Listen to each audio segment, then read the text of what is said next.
ਜੇ ਗੱਲ ਕਰੀਏ ਅੱਜ ਦੀ ਤਾਰੀਖ ਦੀ ਤਾਂ ਇਸ ਪਿੰਡ ਦੇ ਹੁਣ 2 ਨੰਬਰਦਾਰ ਨੇ। ਮੁਹੰਮਦ ਇਕਬਾਲ ਨੰਬਰਦਾਰ ਜਿਨ੍ਹਾਂ ਦਾ ਤਾਲੁਕ ਜੱਟ ਬਰਾਦਰੀ ਨਾਲ ਹੈ ਔਰ ਉਹ ਲੁਧਿਆਣਾ ਜ਼ਿਲ੍ਹਾ ਵਿੱਚੋਂ ਉੱਠ ਕੇ ਆਏ ਨੇ। ਦੂਜੇ ਨੰਬਰਦਾਰ ਦਾ ਨਾਮ ਮੁਹੰਮਦ ਨਈਮ ਹੈ ਜੋ ਕਿ ਸਰਬਰਾਹ ਨੰਬਰਦਾਰ ਨੇ। ਉਹਨਾਂ ਦਾ ਤਾਲੁਕ ਵੀ ਲੁਧਿਆਣਾ ਤੋਂ ਆਈ ਜੱਟ ਬਰਾਦਰੀ ਨਾਲ ਹੀ ਹੈ।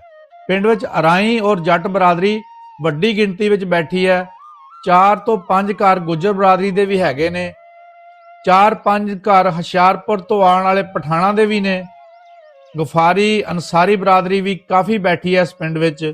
15 ਘਰ ਮਸੀਹ ਭਾਈਚਾਰਾ ਦੇ ਨੇ। ਮਹਿੰਗਾ ਮਸੀਹ ਕੌਂਸਲਰ ਦਾ ਤਾਲੁਕ ਵੀ ਇਸੇ ਪਿੰਡ ਨਾਲ ਹੈ ਜਿਨ੍ਹਾਂ ਦੀ ਖਿਦਮਤ ਨੂੰ ਸਾਰਾ ਪਿੰਡ ਮੰਨਦਾ ਹੈ।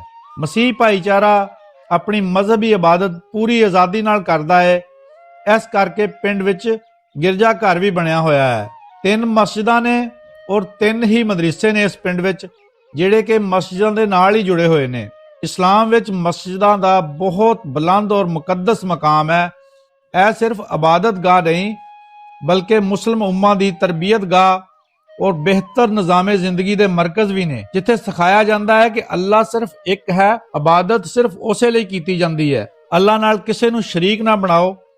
ਇਸ ਤੋਂ ਜ਼ਾਹਰ ਹੁੰਦਾ ਹੈ ਕਿ ਮਸਜਿਦਾਂ ਸਿਰਫ ਔਰ ਸਿਰਫ ਅੱਲਾ ਦੀ ਇਬਾਦਤ ਕਰਨ ਲਈ ਮਖਸੂਸ ਜਗ੍ਹਾ ਹੈ। ਤਾਲੀਮ ਇਨਸਾਨ ਨੂੰ ਜਹਾਲਤ ਦੇ ਹਨੇਰਿਆਂ ਚੋਂ ਕੱਢ ਕੇ ਇਲਮੋ ਸ਼ਊਰ ਦੀ ਰੋਸ਼ਨੀ عطا ਕਰਦੀ ਹੈ। ਇਨਸਾਨ ਦੀ ਸ਼ਖਸੀਅਤ ਨੂੰ ਸੰਵਾਰਦੀ ਹੈ, ਸੋਚ ਨੂੰ ਖੁੱਲਿਆ ਕਰਦੀ ਹੈ ਔਰ ਮਾਸ਼ਰੇ ਨੂੰ ਤਰੱਕੀ ਤੇ ਕਾਮਯਾਬੀ ਦੀ ਰਾਹ ਤੇ ਲਿਆਂਦੀ ਹੈ। ਇਹ ਉਹ ਸਰਮਾਇਆ ਹੈ ਜਿਹੜਾ ਇਨਸਾਨ ਤੋਂ ਕਦੀ ਵੀ ਜੁਦਾ ਨਹੀਂ ਹੁੰਦਾ ਔਰ ਹਰ ਜ਼ਮਾਨੇ ਵਿੱਚ ਇਸ ਦੀ ਪਹਿਚਾਣ ਬਣਦਾ ਹੈ। ਇਸ ਇਲਾਕੇ ਦੀ ਤਰੱਕੀ ਦਾ ਰਾਜ਼ ਵੀ ਤਾਲੀਮ ਹੀ ਹੈ।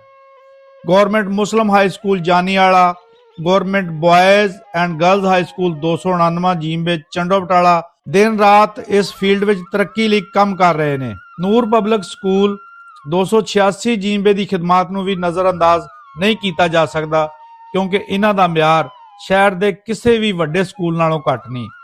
ਜੈਲ ਸਿੰਘ ਵਾਲਾ ਵਿੱਚ ਵੀ ਹਰ ਪਿੰਡ ਦੀ ਤਰ੍ਹਾਂ ਕੁੜੀਆਂ ਔਰ ਮੁੰਡਿਆਂ ਦੇ ਸਕੂਲ ਮੌਜੂਦ ਨੇ ਜੀ, ਜਿੱਥੇ ਗਵਰਨਮੈਂਟ ਵੱਲੋਂ ਤਕਰੀਬਨ ਫ੍ਰੀ ਤਾਲੀਮ ਦਿੱਤੀ ਜਾਂਦੀ ਹੈ।